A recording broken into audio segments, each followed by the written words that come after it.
Hello everyone, welcome to Self-Knowledge.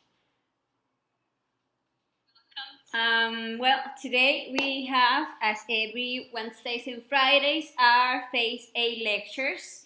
You know that the Phase A of this self-knowledge course consists of 50 lectures in which we are providing you with the information and the techniques so you can awaken your consciousness and you can get to know yourself. And today we have this very interesting topic, as today we are going to be talking about the mechanical creatures. And when we are talking about mechanical creatures, yes, we are talking about ourselves. Because in today's topic, we are going to understand how mechanical we are. And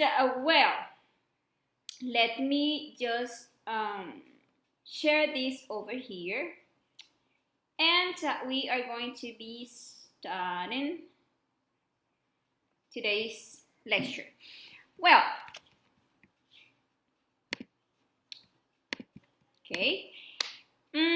You're gonna see that today's topic is very practical, something that you can put into practice. And every Saturdays we are going to be starting with a set of guided practices. So tomorrow we are going to have a guided practice about the information that we are going to receive today.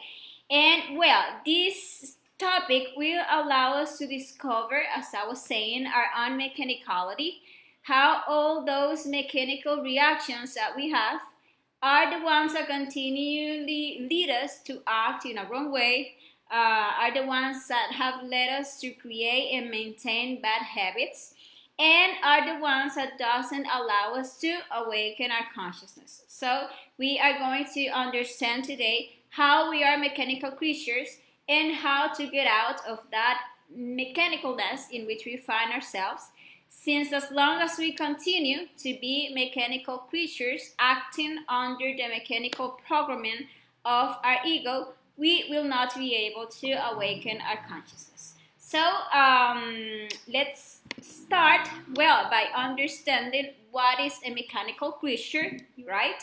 And why is it said that we are mechanical creatures? A mechanical creature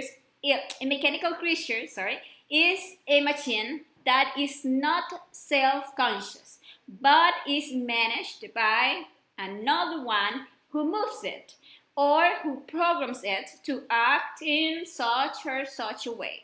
And in exact the same way, if we observe ourselves on any given day of our lives, we are going to realize how mechanically we are every day repeating the same actions, having the same thoughts, worrying about the same things, feeling the same emotions, having the same inner states.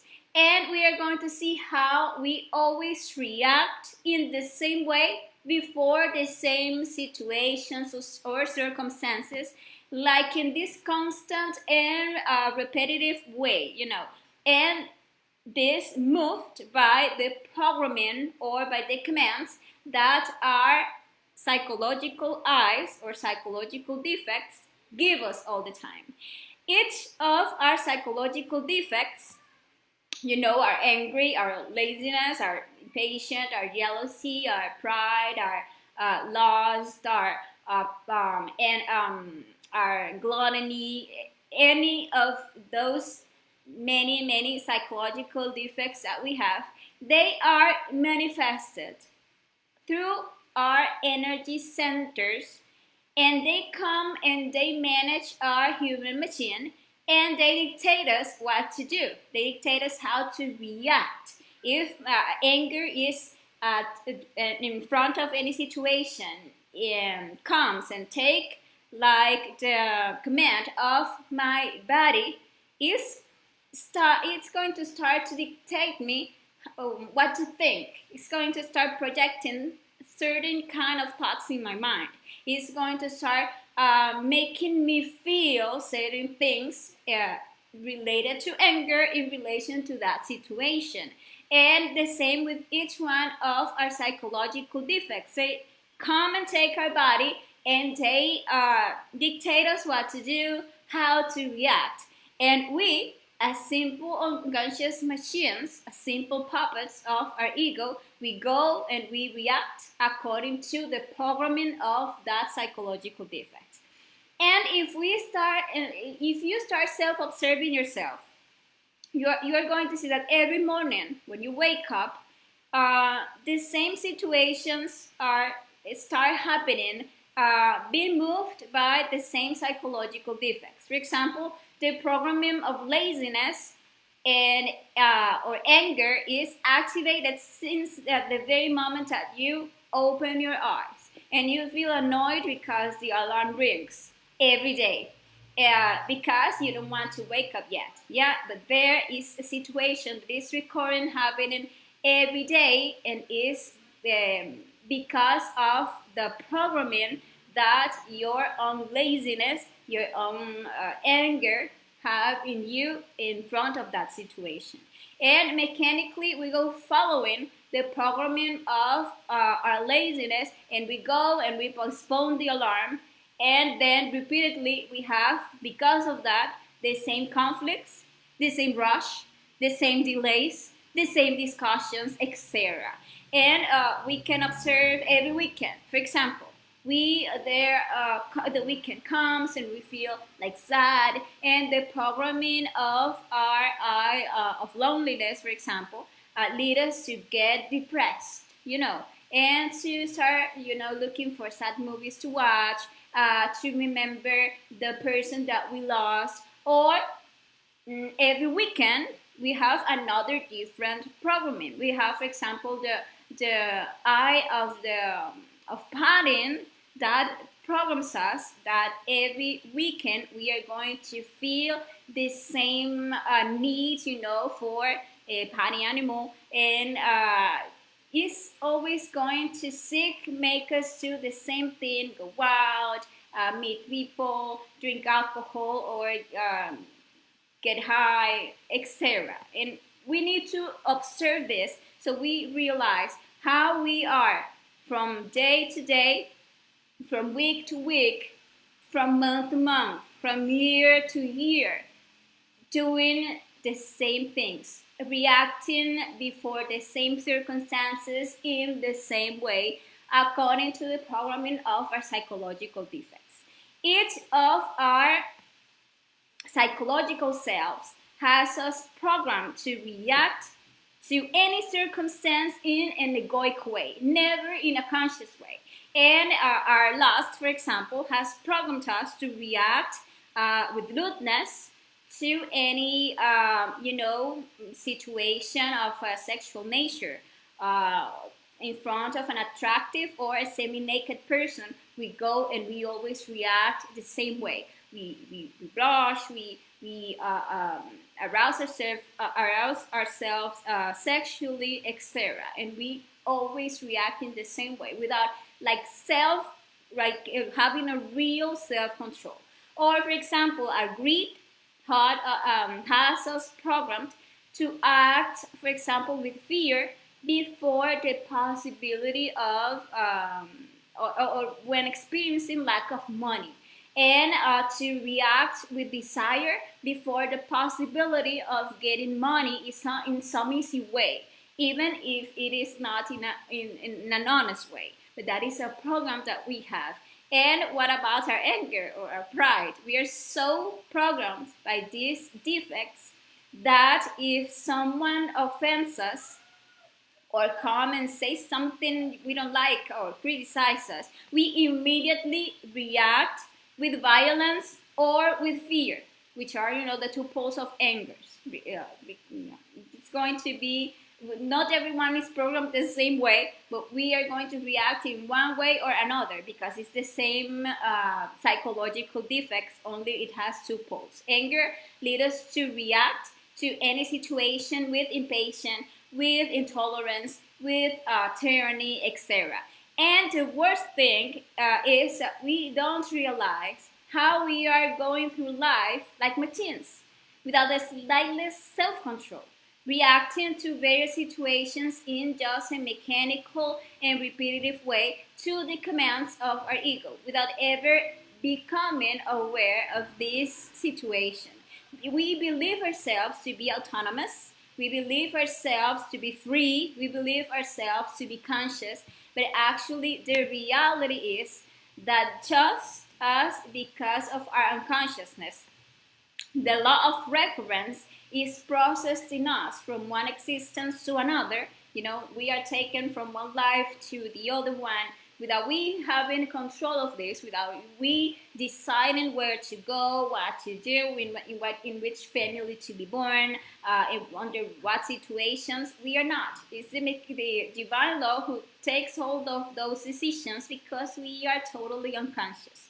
And well, actually, we studied that in the lecture number 12, But this law of recurrence, what I want to point out today, is that keep us repeating the same things from day to day.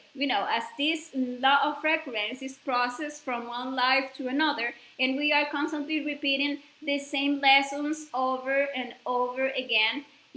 Repeating from one life to another the same situations, meeting the same people, falling into the same circumstances from one existence to another until we get to that point in which we work on ourselves and awaken consciousness. We get to self-observe and eliminate all the actors or psychological defects that are the ones that keep us in this wheel, projecting the same movie from one existence to another. Exactly the same is processed in us in our daily lives from moment to moment. We live unconsciously repeating the same events and reacting in the same way before them, having the same inner states before every event. So we live repeating from one day to another the same words, the same thoughts. We constantly carry the same mental chatter. We carry all the time the same psychological song, the same resentments that we keep from who knows when. We feel every day the same desires. We repeat the same actions. And even though we get to fulfill a desire, it doesn't last. We enjoy from that thing that we desired and we get. But the time passes, maybe one day or two, or can be a week, but we go again and feel the exact same desire, or even like a bigger one. And we are constantly repeating the same actions and falling into the same inner states under the same circumstances. So if we observe our day-to-day, we will obviously discover that mechanicalness, how the same psychological defects are constantly manifesting in us since the very moment that we wake up in the morning, making us repetitive machines. That is what we are. The same unwillingness to wake up in the morning one day and the other and the other. The same discussion with the couple, or with our children. The same altercations at work. The same fear of the boss, the same antipathy towards someone. So we can see our mechanicalness even when going to the bathroom. As said, psychological defects inside us already makes a mechanical habit to take the cell phone, to take it to the bathroom, the cell phone, when we are going to use the toilet.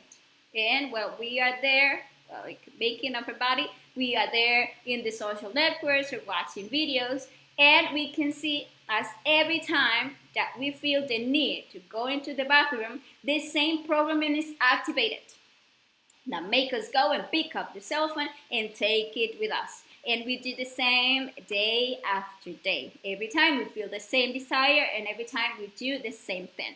And what about the programming of lust, of masturbation, for example? That at a certain time is activated and lead us to look for pornography, for example, or to remember sexual sins so that we give in and we get, to get out, to spill, to extract the sexual energy from our body. And that is a program, that is like a programming that we are constantly repeating day after day, it becomes a bad habit in us, and well, it is making us lose every day the power, the powerful sexual energy that we have inside our bodies. But actually, to discover that mechanicalness, this is like the point. This is what is important. The self observation. This is actually essential. If we don't observe ourselves, if we don't like make this effort to be leading our attention to our inner world from moment to moment, we are not going to be able to realize that incessant daily repetition. Actually, the five senses of external perception that we have only allow us to perceive the external things. However, the only sense that will help us to discover ourselves and to awaken our consciousness is that third eye, that is the sense of self observation. And only by directing our attention to our inner world, we can be able to discover all of our mechanical reactions and, well, start reflecting. Why do I always do the same things? Why do I always have to react in the same impulsive way?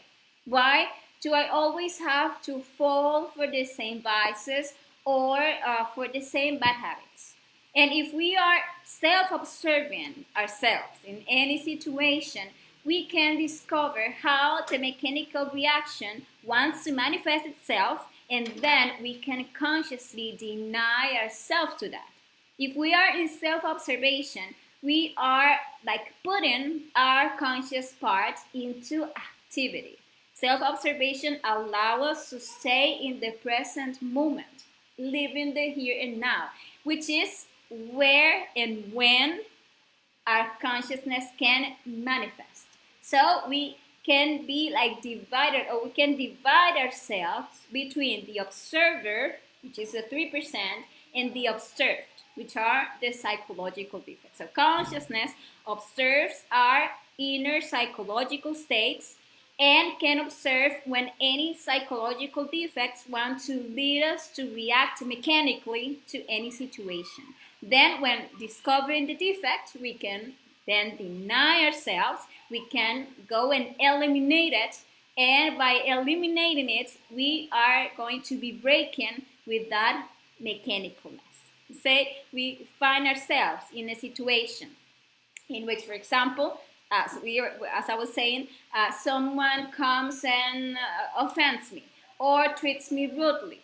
If I am in self-observation, I can discover how mechanically I want to react with fury, with violence, or with fear, as I have always done whenever I have faced that situation. Okay, and if I can observe it, I actually there have the wonderful opportunity to transform myself.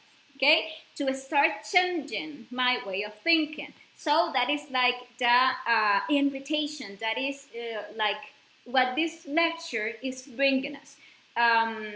Like is encouraging us to make this exercise, to self-observe before any situation and observe how we are going, how we feel the desire before any situation, to react in the same way, to react as we have always done, to commit always the same mistakes, to fall always for the same bad habits, to harm ourselves and harm others in the same way, to say the same things, to do the same things, or to deny ourselves to do the things that we have to do, to omit the conscious action. So if we like continue our entire existence with the same mechanical way of thinking, with the same concepts, with the same closed beliefs, always doing the same things over and over again, we can never experience any change. And well, that famous phrase that is attributed to Albert Einstein is very interesting, and it's the one that says that if you want different results, don't do the same things. Or another way in which this phrase this quote is expressed is insanity is doing the same things over and over again and expecting different results. Then we must begin by reflecting and recognizing that we are not in self control, that we have not control over our thoughts, but rather that we have been acting mechanically, reacting to life according to the programming of our own egoic conditioning. So we need to observe and accept that until now we have been nothing more than simple puppets that dance to the rhythm that our psychological defects play. That we always react with the same anger or the same fear in the face of violent situations. That we react with the same impatience in face of situations that involve waiting, for example, or react with the same laziness in the face of certain obligations, responsibilities, or reacting by lying in the face of having making a mistake and being discovered, or with anxiety in face of any of the expectation of something, etc. And if we don't observe ourselves, then we will not be able to discover who is driving our machine at any time. Then we will continue to behave in the same way every day, and any possibility of change will be eliminated. But if instead we start self-observing, then we can discover the psychological defects that are leading us to want to react in this or that way, and we can eliminate them immediately with the request to our particular divine mother. My mother, eliminate this defect for me, and we imagine how this defect is disintegrated. And actually, by following this procedure, self-observation, judging ourselves in request for the elimination to that part of our consciousness that has the power to do so, we can begin to start becoming human beings, to humanize ourselves and stop being machines. Okay? Since only by refusing to do what the defect wants us to do, and therefore allowing our consciousness to manifest freely and spontaneously, is how we can stop being machines. Each of us has within us a conscious part that is love, that is wisdom, that is power, that is our 3%. And only by breaking with our mechanicalness, only by refusing to act under the conditioning of our ego, can our consciousness, can that 3% begin to manifest and can start developing in us. There are actually two very simple exercises that we can start putting into practice to break with our mechanicalness. And well, the first consists of doing every night, for example, a retrospection of our day. And in this retrospection, we are going to observe all the mechanical reactions that we had during the day. So we are going to take, we are going to sit and take half an hour, for example. We are going to relax ourselves, and we are going to start looking back at our day, from moment to moment, from the very moment that we sat and to do the practice. We are going like in retrospection until the very moment that we wake up in the morning. So we are going to observe detail by detail everything that we did to discover each of the psychological defects that manifested during the day, and start recognizing right there how they are the same psychological defects that manifest themselves every day in a recurring way, leading us to always act in the same way, think in the same way, feel in the same way, do everything in the same way. In this retrospection, we are going to observe each of the events that we have lived during the day, all the actions that we carried out, all the words that we said, the thoughts that we had, all the egoic desires. We are going to observe everything. So, for example, doing this practice, we observed that before we left to do that retrospection, we spent, for example, several hours on the television or on the computer watching series or news. And we can there, by reflecting on that sin, we can discover, for example, ourselves of laziness. That is the one that always like lead us to do that, or the boring one, which is one that every night like manifests and make us fear, to make us wanting to look for something to entertain ourselves. Or maybe you can discover the self of fear or concern that leads you to watch the news every night to find out what is happening with the war, with the economy, or with the pandemic, whatever. Then you can discover the psychological defects that are manifesting every night, making you do the same things. There, we are going to be eliminating all of those conditions. Once we discover by self-observing a psychological defect, we must immediately eliminate it. And then we going back in the day, we observe that before, for example, we were having dinner with our family, and we get to observe how the same conversations as always took place, the same arguments, whether the concern for the bills or for the school of the children, or the argument because of the son's disobedience, etc. You are going there and you are going to see all the psychological defects that manifested during that sin.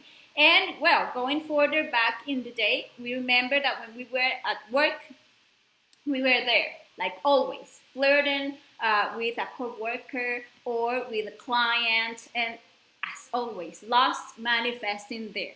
For this is an example. Or we can see how we spend a lot of time during the work in cell phone, postponing the work that we have to do. And we can observe how this is something that has become very repetitive. And so we are observing all those psychological defects, we go eliminating them. We remember the situation at lunch that we have. We remember the same that I was saying before, that I went to the bathroom, and the same situation of taking the cell phone or watching porn, or masturbating, or whatever. You there are going to find your own psychological defects. This is just an example. You go and you see the situation during the breakfast, the annoyance to get up in the morning, the same psychological defects that, for example, makes you open the Facebook from the very moment that you open your eyes, for example. You are going to watch it, to observe everything. And there, where you are going to have the great opportunity, not only to know your mechanicalness, but also to decide to break it. So you are going to be asking for the elimination of each of those psychological defects that you discover, and you are going to make a firm determination not to fit them anymore, to no longer react mechanically according to the conditionings of your ego. Remember that in each one of your psychological defects is a portion of your consciousness trapped. So, as we were explaining in our previous lecture, when we were talking about how to awaken consciousness, the greater the amount of psychological defects that you have eliminated, the greater the self-awareness, the self-consciousness, okay? And well, the next day, as we have already discovered a lot of defects, and we have already recovered a lot of awareness from this exercise, you are going to be more alert. That consciousness that you are rescuing with this retrospection is going to make you the next day to be more, there, like vigilant. And every time that the next day you discover more details of those defects, you are going to see now more clearly how they start moving, making you feel this, trying to make you think like this, trying to make you act in such or such a way. Then right there, what you're going to do is that you are going to refuse yourself to do that, to fall for the desire of the psychological defects and immediately ask for the elimination of those details that are now manifesting, and don't do what the defect wants. That is the key. That is the key to break with the mechanicalness. And the night of the next day, you repeat the same exercise. The ideal thing is to repeat this exercise every night, and thus you're going to see how every day will be like a process of self-discovery and a whole process of liberation of your consciousness. We are going to begin transforming your lives. You are going to discover, as you can see here, that a single moment in which you are conscious enough to stop being a machine. If you do it like with intention, if you do it voluntarily, that tends to radically modify many unpleasant circumstances. We manage to transform situations that afflicted us for years, and we can fix the bad relationships that we have with others for years, since only consciousness can lead us to experience true peace, happiness, and true love, because consciousness is like the one who brings what is the balance.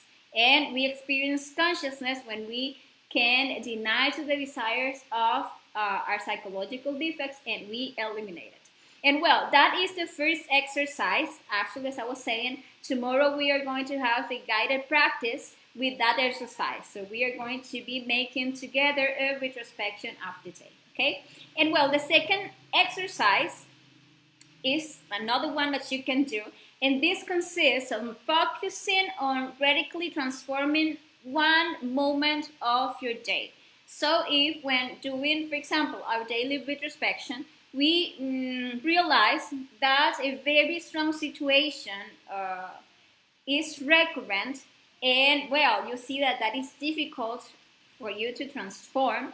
For example, the constant argument at dinner with your partner or with your children, or for example, a deeply rooted bad habit, vice, for example, that you have, or the bad habit of the masturbation, as we were saying.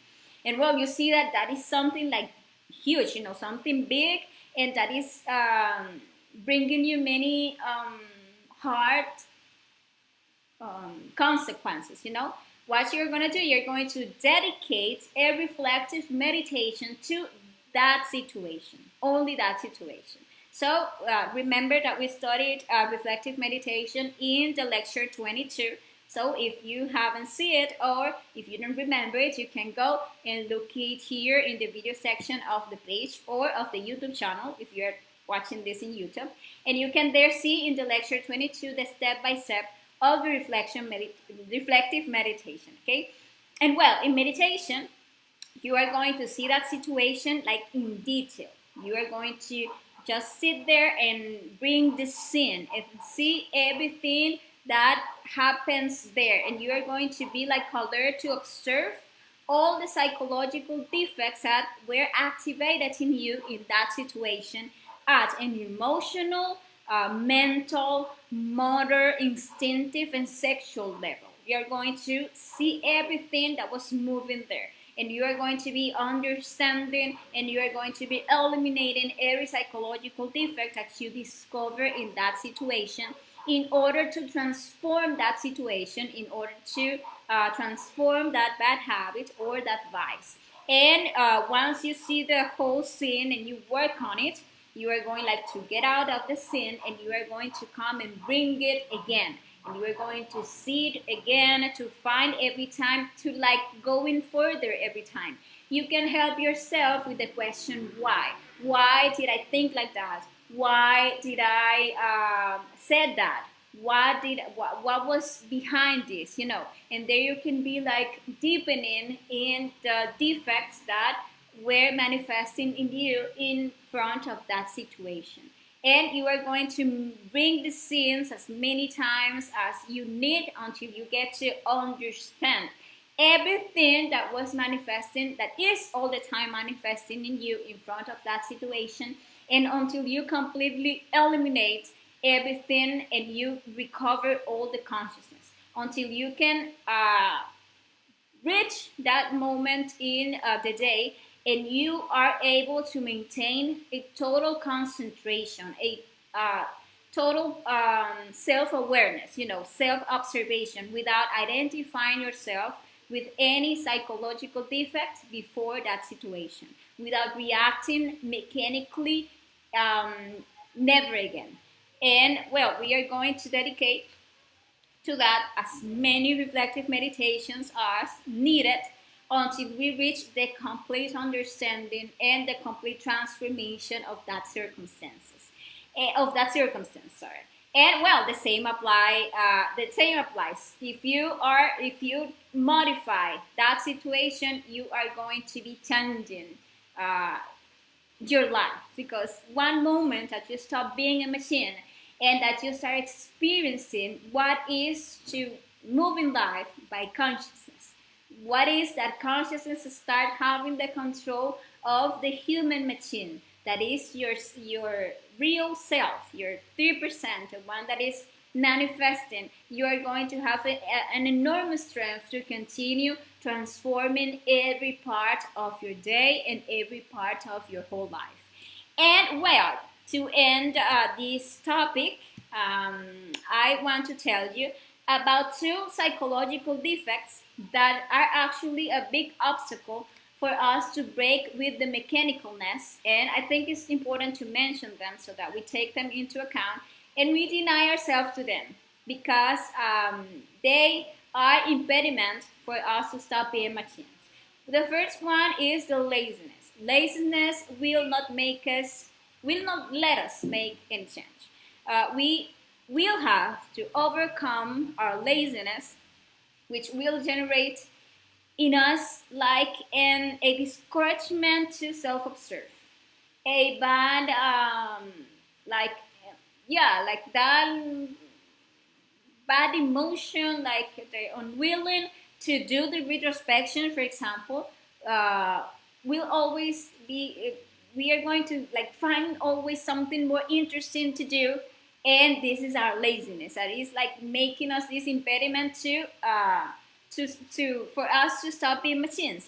Will lead us to distract ourselves and hypnotize ourselves with anything, so that we don't wake up. Laziness will always lead us to postpone the inner work, to fill ourselves with excuses and justifications, and all this with the purpose that we never get to awaken our consciousness, and therefore that we continue to be puppets of our ego, so that the laziness can continue, and the whole ego can continue feeding on our energy. So we need to take this into account, so we face this and eliminate all those details of laziness that constantly manifest and that don't let us start this work of stopping being machines.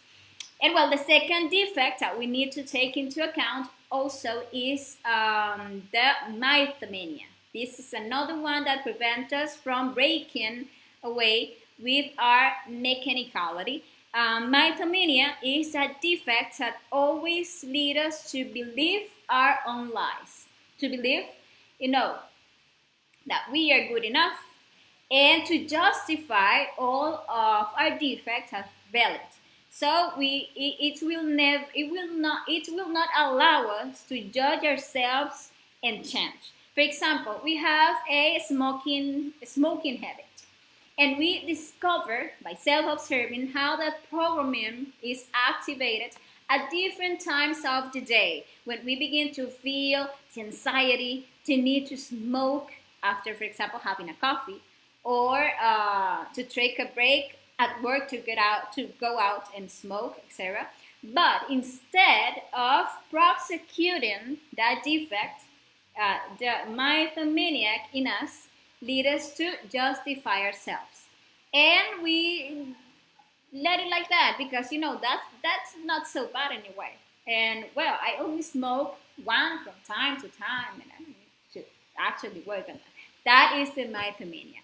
Or if we discover that, for example, we have as a mechanical bad habit biting our nails, that we have that as a mania.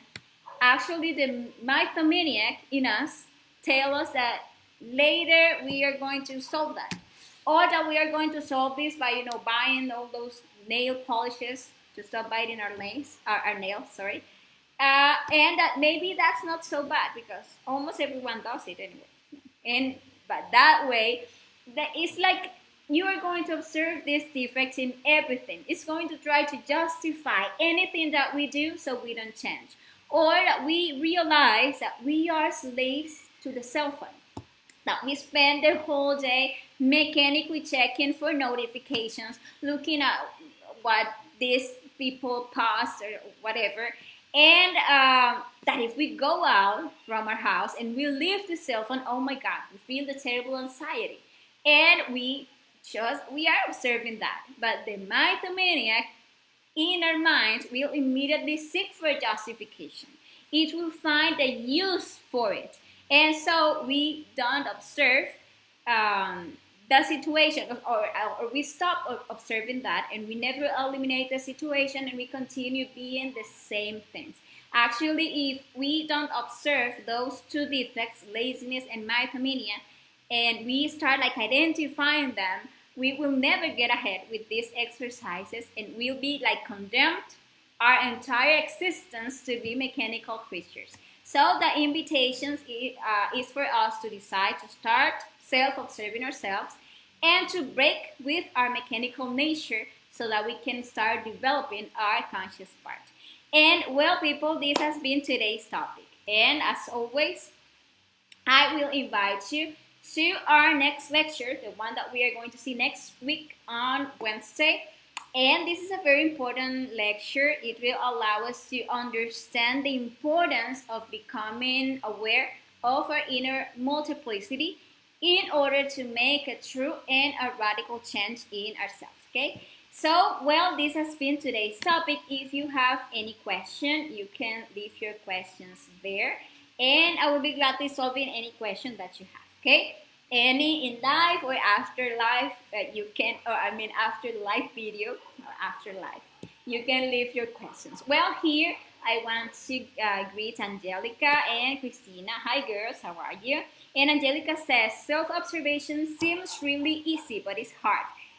Yes, you're right. And the thing is that the sense of self-observation is actually stunted by lack of use, because we are all the time focusing our attention to the outside world to see what other people are doing, saying, looking for the culprits of everything outside of us. So we are all the time using the external senses to perceive everything, and we are not used to use our third eye, which is the sense of self-observation is the one that has the marvelous ability to get to know ourselves. So actually, and another thing is, all of our ego is there trying to, that we don't see them. And they are going to try to distract us. They are going to point out to the outside, see what that people is doing, see the mistake that this one is making, see how that girl is dressed. And you are all the time focusing your attention outside.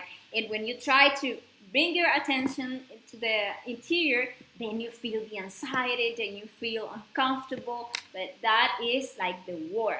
And consciousness needs to start like fighting that war and winning the war. And well, this is, and when we start like putting the self-observation like there in constant practice, this sense is like getting better. And every time we get better in this self-observing process. And well, thank you very much, and thank you, girls, for being here, and see you the next time. Have a great night. Ciao, ciao.